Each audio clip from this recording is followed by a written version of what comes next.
E aí, pessoal, tudo bem? Mais um vídeo em parceria com o EAI Podcast. Eu sou o professor Beraldo Lopes Figueiredo e nós vamos falar hoje sobre a Santa Casa de Caridade de São Gabriel. As Santas Casas de Caridade foi uma ideia da piedosa rainha de Portugal, Eleonor, esposa do rei Dom João II. Ela inaugurou a primeira Santa Casa em dezembro de 1499 em Évora, Portugal. Quando ela faleceu, existiam 60 Santas Casas de Caridade espalhadas por toda Portugal. Ela se baseava em 7 princípios espirituais e 7 princípios corporais. Os espirituais são ensinar os simples, dar bons conselhos, praticar a caridade, consolar, perdoar, ter paciência e ter fé. E os 7 princípios corporais eram visitar os presos, curar enfermos, cobrir os nus, matar a sede e a fome, dar pousada, ensinar e aconselhar e enterrar os mortos. No Brasil, as Santas Casas chegaram em 1540. Foi em Olinda, Pernambuco, e a segunda em Salvador, na Bahia. E no Rio Grande do Sul, foi em Porto Alegre, em 14 de maio de 1803. Tudo começou em São Gabriel em 1846, com a sua emancipação. O hospital era no Forte Caxias, lá onde hoje é a 13ª SICOM. Né? Ali o hospital era uma das prerrogativas de uma cidade emancipada. E a população girava em torno de 4.800 pessoas. Né? Mas não devemos esquecer que em 1846 as pessoas estavam espalhadas nas estâncias e que os habitantes de São Gabriel giravam em torno de mais ou menos de 1.500. Tá? Logo o quartel não suportou mais a pobreza nos arrabaldes, né? E a população carente não tinha dinheiro, então algumas pessoas começaram a criar casas emergenciais. E no corredor das Canelas, na Antônio Mercado, foi criada uma primeira salinha pequena e lá tinha um salão e uma botica. Botica, para quem não sabe, é a farmácia. Porém, o espaço e a procura se tornaram pequenos, né? E os invernos rigorosos traziam naquele local muita gente, os idosos principalmente, né? E quando um cidadão chamado Francisco Dias Ramos doou um terreno onde hoje é a Santa Casa para construir um hospital, ou seja, para modernizar a casa, né? E esse local é justamente ali onde está a Santa Casa. Ali foi construído com muito sacrifício a Casa dos Pobres, assim denominada pelos antigos, e começou do lado direito com 2 peças.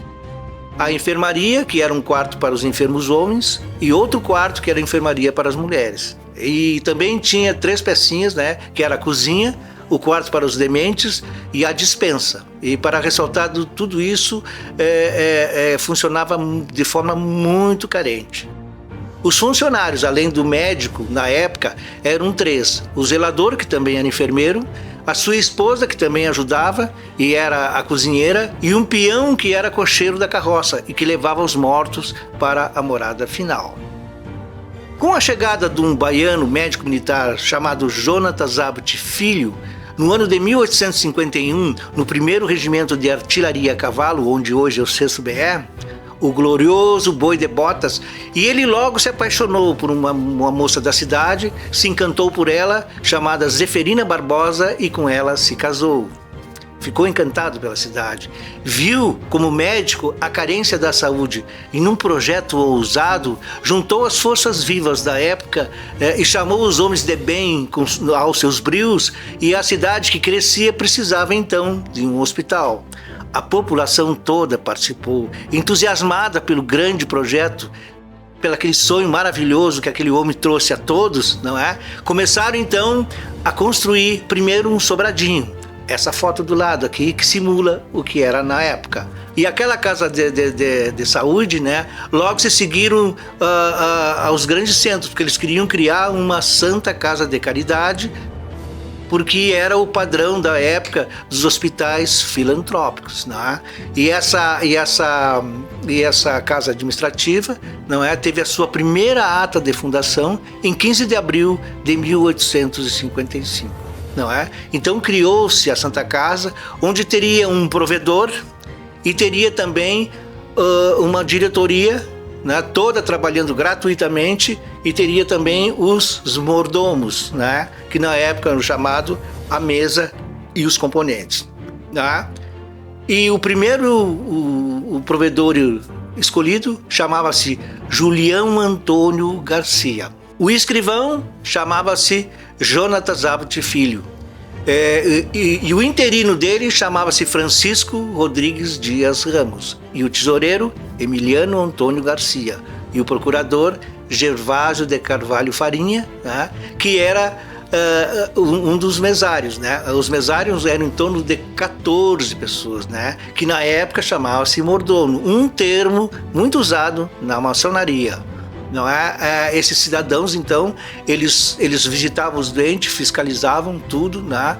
E também foram ajudados por opulentos estancieiros que deram donativos para o início da grande obra. Né? Eram os mais conhecidos: Antônio Martins da Cruz Jobim, o Barão de Cambaí, Marechal João Propício Mena Barreto, segundo Barão de São Gabriel, Tomás Ferreira Vale, Antônio Arranca Pedras, Joaquim de Faria Correia, Francisco Ernesto da Silva Chaves, Manuel Ribeiro Baltar e o médico João Borges Fortes. O hospital, apesar de ainda acanhado, contava ele já com 24 leitos. Jonatas Zabut, então, inicia a campanha da Prata Velha para ampliar a Santa Casa e convocou toda a população, que novamente participou doando objetos de pratas antigos como anéis, brincos, moedas, estribos, bombas de chimarrão, prataria, não é? E, inclusive, um comerciante que não tinha prata velha, quando recebeu a visita de Jonatas Zabut, diz que não tinha. O Jonatas Zabut, quando viu aquela colher linda de prata, nova, em folha, disse: não, eu não posso aceitar porque a campanha é prata velha. Então o comerciante levou a colher até o joelho e quebrou ela no meio e disse: agora tu tem a prata velha.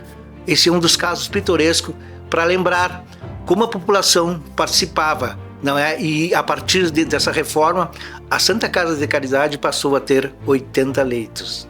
No ano de 1909, consta o relato que o Dr. Veloso, que o hospital era amplo, tinha então, na época, né, salas, farmácias, cozinha, lavanderia e também um relatório do provedor Francisco Afonso Mena Barreto, aliás, Propício Mena Barreto. Ele nesse relatório, a gente pôde perceber que durante um ano de 1909, a Santa Casa recebeu 362 pacientes, não é? Coisa que antes ela não podia. Não é? Bom, a partir de 1926, os provedores José Lisboa e Carlos Lopes perceberam que o hospital estava ficando pequeno. Então eles partiram para a ampliação do hospital. Então eles bolaram um projeto. Precisava da construção de um segundo piso. E a planta foi apreciada pelo engenheiro militar Fábio Patrício Azambuja, que foi dirigido, né, ao engenheiro Egídio Souza, né, e construído por Jorge Succhi. E faltou dinheiro, então o Carlos Locke foi até o Banco da Província e avalizou o empréstimo. Não é? No ano de 1930, inaugura-se o segundo piso, então. A Santa Casa passa a ter 150 leitos para uma população de 30 mil habitantes. Não é? A Capela Nossa Senhora foi construída na data de 28 de novembro de 1869 e é incorporada na fachada da Santa Casa da Caridade e com a capela, não é, com o nome de Nossa Senhora a Padroeira. E a padroeira chegou em 7 de julho de 1875 pelo provedor Geraldo de Faria Correia, que entronizou a imagem na frente da fachada da Nossa Senhora da Conceição. A compra da farmácia aconteceu no ano de 1896, quando o hospital adquire então a Botica, que pertencia ao então farmacêutico Lourenço Silveira. As estátuas do pórtico principal. Né? A Santa Casa tem 3 estátuas ali e elas foram colocadas no ano de 1907 e elas representam a fé, a esperança e a caridade. E as irmãs Santa Catarina, as freiras, vieram participar da Santa Casa a partir de 12 de janeiro de 1908, na administração de Propício Mena. Foi a partir dessa data que as freiras e enfermeiras passaram a conviver nos corredores da Santa Casa de Caridade, com a sua missão de servir o próximo. Ao longo dessa convivência, podemos destacar 3, que foram as 2 irmãs Blanda Helper, Nicola Schrotter e a noviça Genoveva Hoff. Várias irmãs entraram para a história da Santa Casa. Entre elas, podemos citar a Madre Teodora, a Madre Albana e a Madre Vilibalda. O cemitério da Santa Casa, ele era municipal, tá? Porém, devido a problemas burocráticos, né, ele passou a ser gerido, então, pela Santa Casa de Caridade em 27 de julho de 1898. Então, ele passou então, a pertencer à Santa Casa. E na época, o provedor era Manuel Pinto da Costa Brandão Júnior. Né? O carro fúnebre. Em 18 de julho de 1886, o provedor fez ciente à mesa que se achava quase pronto um carro fúnebre, né? E segundo a ordem da oficina de Rodrigues Vasconcelos, tinha que ter um fardamento, tinha que ter padrão, né? Jaqueta preta, boné, né? Carro de primeira ordem, né? O cocheiro tinha que ter uma sobrecasaca, né? Chapéu alto, botas canos invernizadas, né? O carro no fúnebre era puxado por parelhas de cavalo de raça, percheirão, bem aperados, e o carro preto que saía da porta arredondada, que está aqui na foto, né? Que vocês estão vendo, esse sobradinho, essa porta arredondada. Quando se abria aquela porta, todo mundo sabia que alguém tinha falecido, não é? E era levado por esse cavalo até o cemitério. Um ato de banditismo contra a Santa Casa aconteceu na Revolução Federalista e no ano de 1894, num momento sanguinário. O provedor era o senhor José Smith e no dia 4 de janeiro de 1894, às 7 horas da noite, estando a enfermeira Lara sentada na porta, o irmão da casa era João Alves de Oliveira Filho, não é, o mordomo, e foi-lhe perguntado se estava internado ali um castilhano federalista, não é, chamado Ramon. Eles procuravam um maragato, um federalista, não é? E prontamente foi confirmado que ele estava internado naquele estabelecimento, não é? E João Alves, quando viu quem estava procurando, né, preveniu, né, que o Major Nascimento, que era essa pessoa que perseguia os maragatos, que ele obviamente viria procurar, não é? E não tardou mesmo a entrar o Major Timóteo Nascimento Amaral, acompanhado de 6 homens, intimou os enfermeiros que lhe entregassem o federalista, né? E eles não tinham como dizer não, né? O soldado Ramon foi retirado e foi levado a cavalo até a Rua Rivera, né? Que na época chamava-se Corredor Rivera ou Beco Rivera, né? Porque ele não tinha saída, né? E na entrada ali a poucos metros, né? Vocês estão vendo a capelinha aqui, ó, do lado, bem ali, ele foi degolado e morto. Tá?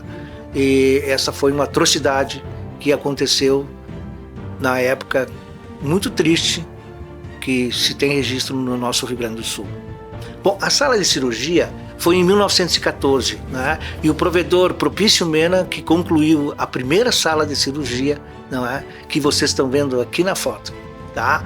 O motor elétrico também chegou com muita satisfação em 1917, não é? O hospital abastecia-se de água do seu próprio poço, não é? O motor puxava, não é? Então esse motor novo foi uma grande alegria e um grande avanço para o hospital na época.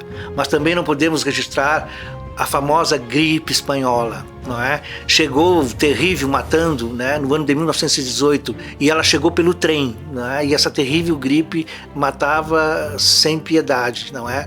E São Gabriel teve 315 óbitos, sendo a maioria pobre das vilas, os indigentes, que somaram 177 mortos. E se conta isso pelo registro do cemitério, 177 mortos em covas rasas, né? 255 catacumbas, né? Aliás, em catacumbas foram 53 e 7 foram de famílias abastadas, né? 7 mortos em mausoléus, né? Também se criou, com a gripe espanhola, a famosa carroça Maria Crioula, não é? Que era uma carroça fúnebre pintada de preto e que puxava os mortos que iam empilhados naquela pobre naquela carroça, né? E eles iam sem caixão, não é? Apenas enrolado em lençóis, não é?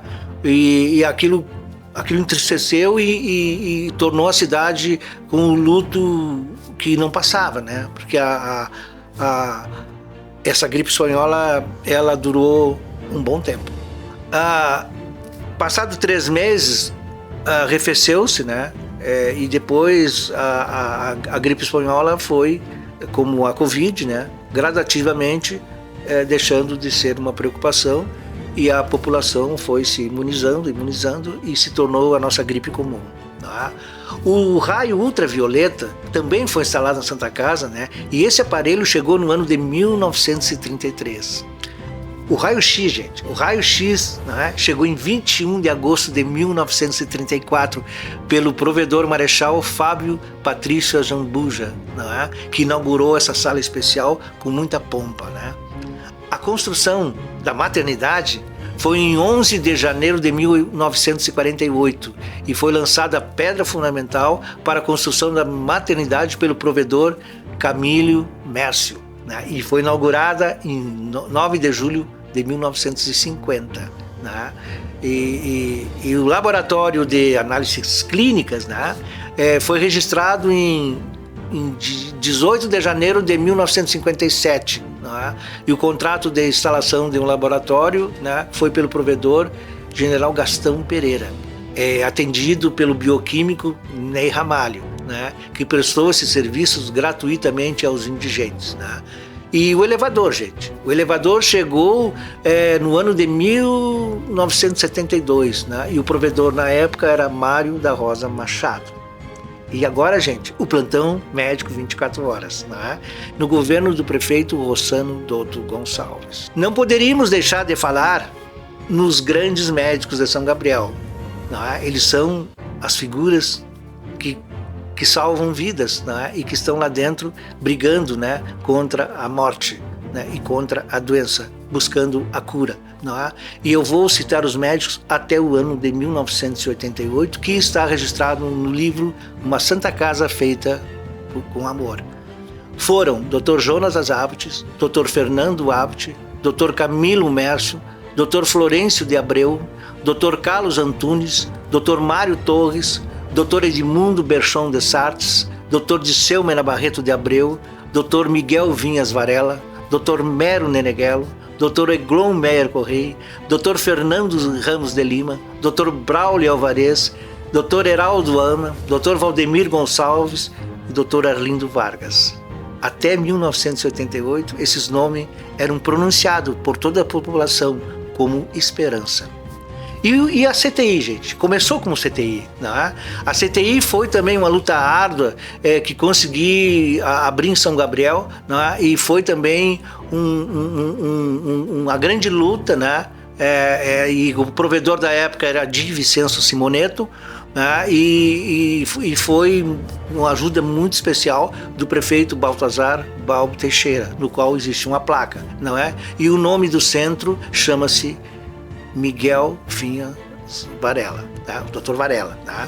E obviamente que a inauguração foi em 1988, porém a CTI não conseguiu se tornar CTI, não é? Devido à dificuldade de manter os equipamentos que tinham de alto nível, ela se tornou então uma UTI, não é? Que é a unidade de tratamento intensivo. Tá? Tomografia computadorizada.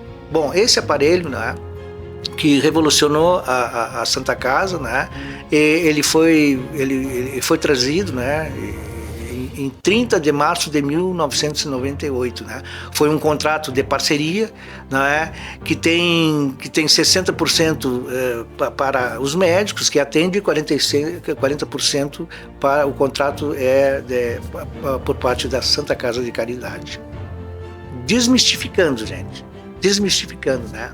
Muitos se perguntam, né, se São Gabriel teve a Roda dos Expostos, né? A Roda dos Expostos era um lugar onde se largavam os recém-nascidos, né? Os enjeitados, né? Os rejeitados, né? Não existe em lugar nenhum escrito que a Santa Casa de Caridade de São Gabriel teve a Roda dos Expostos, né? O que sempre existiu aqui aos rejeitados foi o Lar das Meninas, né, criado pela benemérita Palmira Vieira, e bem como o patronato, que era o orfanato dos meninos. Tá? E concluindo, gente, né, esse nosso vídeo de hoje, da nossa Santa Casa, né, a Santa Casa de Caridade sempre andou pelo caminho do sacrifício, né? Sempre enfrentou dificuldades financeiras e nunca negou em sua existência, em lugar nenhum, um lugar para um pobre carente. Jamais deixou de atender e internar um ser humano. Sempre zelou pelo homem que ostenta, né? Porque a Santa Casa de Caridade é filantrópica, sempre foi e sempre será, né? E feliz da cidade que tem em seu seio social uma Santa Casa de Caridade. Gente, por hoje é só. Mas não esqueçam, todas as quinta-feiras nós temos uma história ou histórias da nossa cidade de São Gabriel. Gente, até a próxima.